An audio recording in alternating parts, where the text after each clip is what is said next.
नमस्कार, मैं हूं आपके साथ सोनाली और आप देख रहे हैं महाराष्ट्र फाइल्स। इस खास शो में हम बात करेंगे महाराष्ट्र की बड़ी खबरों पर, लेकिन सबसे पहले नजर हेडलाइंस पर। मनसे प्रमुख राज ठाकरे ने लाउडस्पीकर हटाने पर की यूपी के सीएम योगी की जमकर तारीफ। इशारों में उद्धव प्रसाद का निशाना, कहा हमारे पर योगी नहीं भोगी है। आईएनएस विक्रांत धोखाधड़ी मामले में किरीट सोमैया और नील सोमैया को बड़ी राहत। बॉम्बे हाईकोर्ट ने 14 जून तक बढ़ाई अग्रिम जमानत। सीएम उद्धव ठाकरे के गधाधारी हिंदुत्व वाले बयान पर बीजेपी ने साधा निशाना। कंधे पर गधा लिए उद्धव की तस्वीर की पोस्ट, लिखा गधाधारी हिंदुत्व।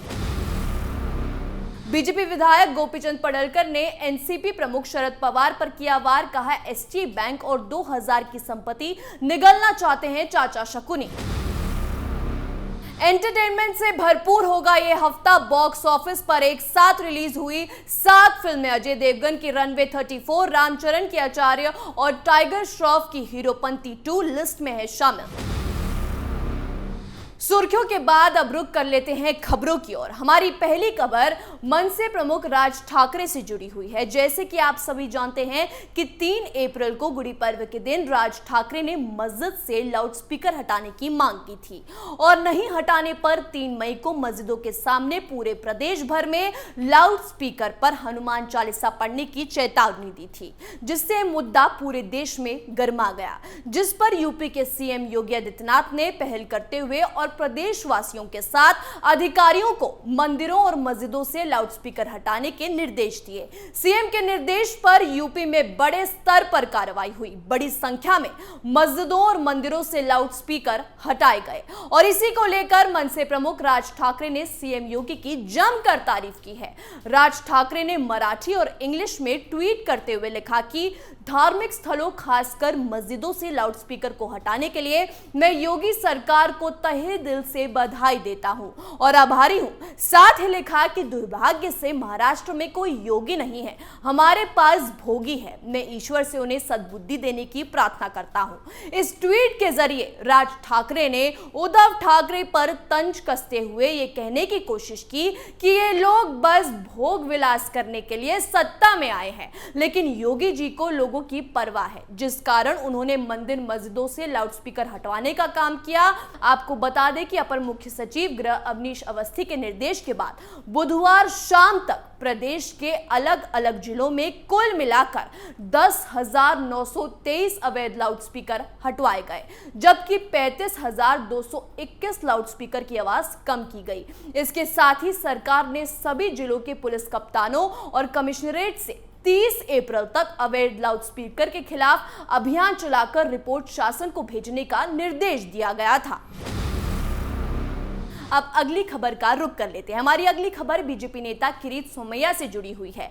दरअसल बॉम्बे हाईकोर्ट ने किरीट सोमैया को बड़ी राहत देते हुए उनकी अंतरिम जमानत को बढ़ाकर 14 जून तक कर दिया है। आपको बता दें कि शिवसेना के सांसद संजय राउत ने सोमैया और उनके बेटे पर आईएनएस विक्रांत के नाम पर 57 करोड़ का चंदा जमा कर गबन करने का आरोप लगाया था। मामले में शिकायत पर 7 अप्रैल को ट्रॉम्बे पुलिस ने एफआईआर दर्ज की, जिसके बाद अग्रिम जमानत के लिए सोमैया के वकील ने कोर्ट में याचिका दाखिल की, जिस पर 13 अप्रैल को न्यायमूर्ति अनुजा प्रभुदेसाई ने सुनवाई करते हुए किरीट सोमैया को अग्रिम जमानत दी और 20 अप्रैल को उनके बेटे को अग्रिम जमानत दी थी। अदालत ने अपने फैसले में कहा था कि उनकी गिरफ्तारी की स्थिति में दोनों आरोपियों को 50-50 हजार रुपए के जुर्माने पर रिहा किया जाए। साथ ही यह भी कहा था कि इस मामले में सेना के पूर्व कर्मी की ओर से दर्ज कराई गई शिकायत अस्पष्ट है और मीडिया में आई खबरों पर आधारित है। हालांकि अदालत ने सोमैया और उनके बेटे को तय तारीखों पर पूछताछ के लिए मुंबई पुलिस के सामने पेश होने का निर्देश दिया था। बृहस्पतिवार को मामले की सुनवाई के दौरान पुलिस के वकील शिरीष गुप्ते ने कहा कि सोमैया पुलिस के साथ सहयोग कर रहे हैं और मामले में जांच अधिकारी को उनसे कम और 3 दिनों तक पूछताछ करने की जरूरत है, जिस पर सोमैया के वकील अशोक मुंदारगी ने कहा कि जब भी दोनों को पूछताछ के लिए बुलाया जाएगा तो वो पुलिस के समक्ष उपस्थित होंगे। इस पर न्यायमूर्ति प्रभुदेसाई ने अपने आदेश में मुंदारगी का बयान दर्ज किया और याचिकाकर्ताओं को दी गई अंतरिम राहत 14 जून तक बढ़ा दी, जो मामले की सुनवाई की अगली तारीख है। अब आगे बढ़ते हैं और अगली खबर की ओर चलते हैं। हमारी अगली खबर महाराष्ट्र के मुख्यमंत्री उद्धव ठाकरे से जुड़ी हुई है।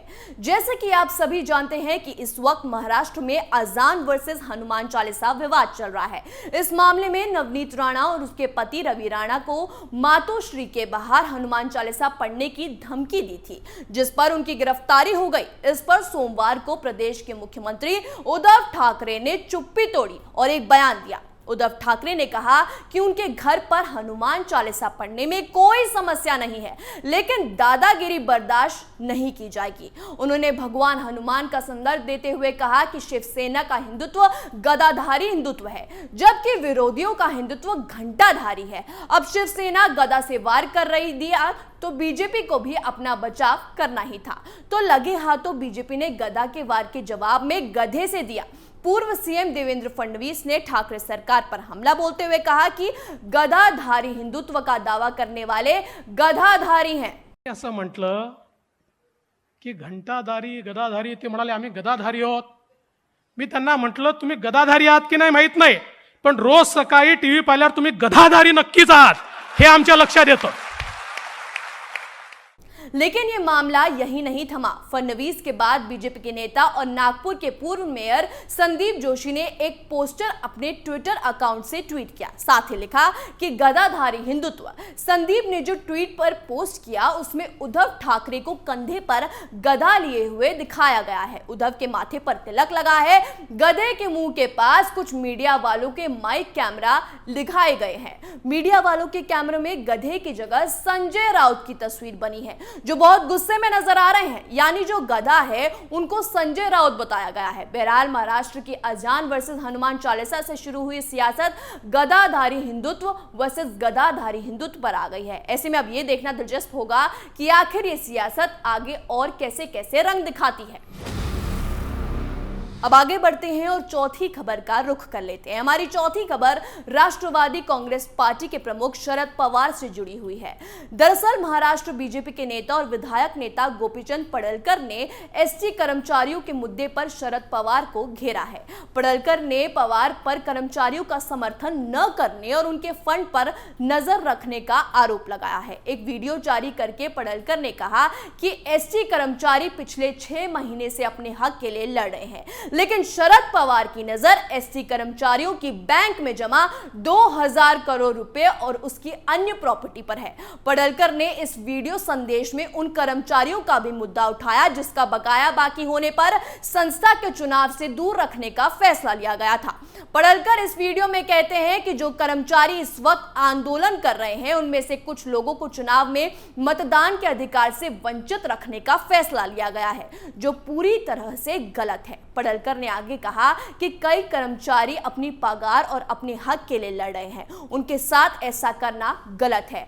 पडळकर ने कहा कि 1995 में पवार ने यूनियन के INTUC की मदद से कर्मचारियों से 500 फी इकट्ठा की थी। इसके अलावा हर साल हर कर्मचारियों से 500 रुपए जन्मदिन का जश्न मनाने के नाम पर इकट्ठा किए गए और इस तरह से करीब 100 रुपए की हेराफेरी की गई। शरद पवार के करीबियों को तो 20-20 लाख रुपए की कार दी गई। साथ ही कहा गया कि अगर पवार में इंसानियत होती तो वो हड़ताल कर रहे कर्मचारियों की मदद करते, लेकिन शरद पवार की तरफ से उनके खाना तो छोड़ो पानी तक नहीं पूछा गया। बहरहाल अब देखने वाली बात यह होगी कि आखिर इस मुद्दे पर एनसीपी और शरद पवार की तरफ से क्या कुछ प्रतिक्रिया सामने आती है।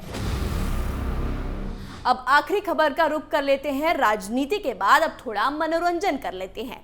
ये तो आप सभी जानते हैं कि हर शुक्रवार एक नई फिल्म सिनेमाघरों में लगती है और फिल्मी हफ्ता शुरू होता है, लेकिन क्या आप जानते हैं कि इस वीकेंड कौन कौन सी फिल्में सिनेमाघरों में लगी हैं? नहीं तो चलिए हम आपको बताते हैं। दरअसल इस हफ्ते सिनेमाघरों में अजय देवगन और Amitabh Bachchan starrer film runway 34, Nawazuddin Siddiqui और टाइगर श्रॉफ स्टारर फिल्म हीरोपंती 2 आ चुकी है। तो वहीं मेगा स्टारर चिरंजीवी, उनके बेटे रामचरण स्टारर फिल्म आचार्य भी लग चुकी है। वहीं मराठी फिल्म चंद्रमुखी, जो एक राजनीतिक पृष्ठभूमि पर आधारित है। Punjabi film Ni Main Sass Kuttni, Bengali drama film Raavan, Malayalam drama film Makkal इस हफ्ते सिनेमाघरों में लग चुकी है। आप किस फिल्म को देखने जा रहे हैं हमें कमेंट करके जरूर बताइए। तो ये थी महाराष्ट्र से जुड़ी 5 बड़ी खबरें महाराष्ट्र फाइल्स शो में। आज के लिए बस इतना ही। कल हम आपसे कुछ और नई खबरों के साथ मुलाकात करेंगे। तब तक के लिए देखते रहिए कैपिटल टीवी। नमस्कार।